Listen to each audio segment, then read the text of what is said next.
What's up, guys, and welcome to my review for Maze Runner: The Death Cure. This is the third and final installment in the Maze Runner trilogy, and this again stars Dylan O'Brien as the lead character Thomas.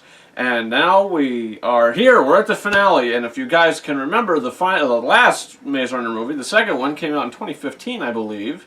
Earlier that year, I'm pretty sure. I don't even know. And the first one, I think, came out the year before that. So it's been a while since I've seen these films. I never watched them since. The first or the second, I haven't seen them since. So going into this, I did remember what happened in the end of the second movie. There's like a big plot twist. Oh boy, a character turns. And, now that kind of affects what's going on in this movie. And they are trying to find a cure. Not our heroes, but our villains. They are trying to find the death cure when our heroes are trying to save one of the friends that were captured off screen, or maybe it happened at the end of the second movie, I don't remember, but someone is captured and now it's a rescue mission, and that's pretty much the story of the movie. The death cure is more like the side plot, the secondary plot. Now let me just get started by saying this. I think this might be my favorite Maze Runner film, even though I think that the first one might be the better film overall, like with a coherent story and everything. But for me, this is thoroughly entertaining from beginning to end. I don't think that there's a boring scene in this movie. Even though it is a little too long, I feel like 30 or 40 minutes in, there's a sequence that takes place. It's involving an action sequence. And I just feel like it could have been cut from the film and rewritten. And we would have saved 10 minutes of screen time. If you guys seen the film, you know what I'm talking about. You should know what I'm talking about. But, that kind of thing happens here and there. There's a certain scenes that happen involving the villains that are very one-dimensional, by the way. This woman, this blonde-haired woman, she's the villain in these movies. She's like the head of the corporation or whatever. And she doesn't do anything. She always just walks around, tells people what to do. She's supposed to seem very intimidating, but she's not. She doesn't do a single thing. So, you don't care about her or anything that, she does or happens to her. You don't care. And the other character that's a villainous character in the film, he was in the last one, I believe he was in the first one as well. The actor's name is Aidan Gillen.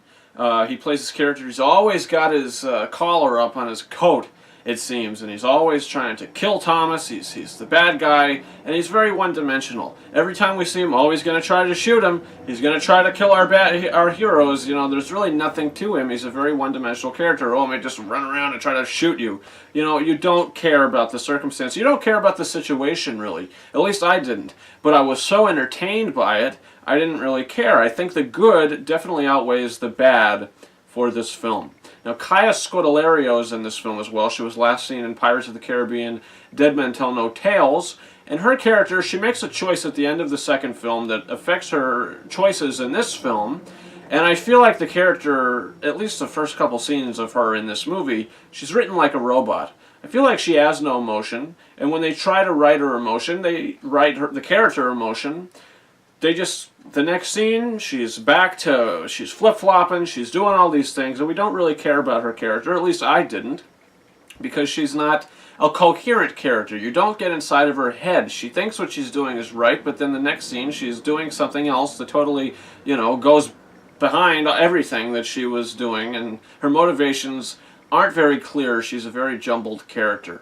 But the action in this movie is great. I think the action was very well done. I think it was well shot. I think the special effects were pretty good. Dylan O'Brien is great in this movie. His action, stuff is great. He does a great job. I know he got injured during this film, so that's why it's coming out now, other than last year. But, he does a great job in this movie. I'm sure he does a lot of his own stunts, and his performance was great as well.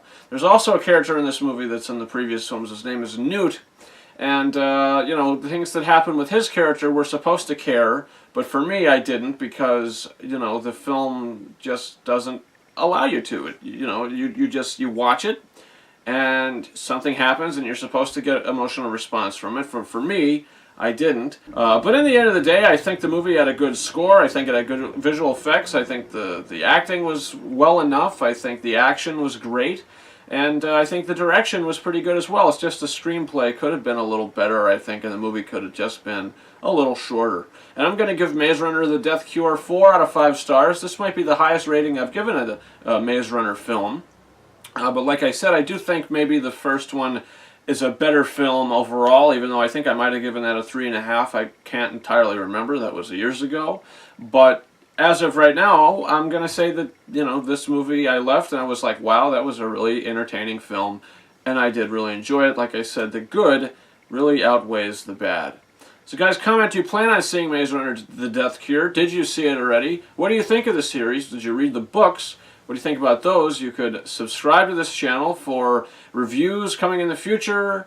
I just did my live reactions to the Oscar nominations, and I have reviews for pretty much everything that was nominated up on my channel. Not everything, but almost everything. I've about 90% of it I have reviews up for on this channel. And guys, you can follow me on Facebook and Twitter. The links to those are in the description of this video. And that's been it. Thank you very much for watching my review for Maze Runner: The Death Cure. Over and out.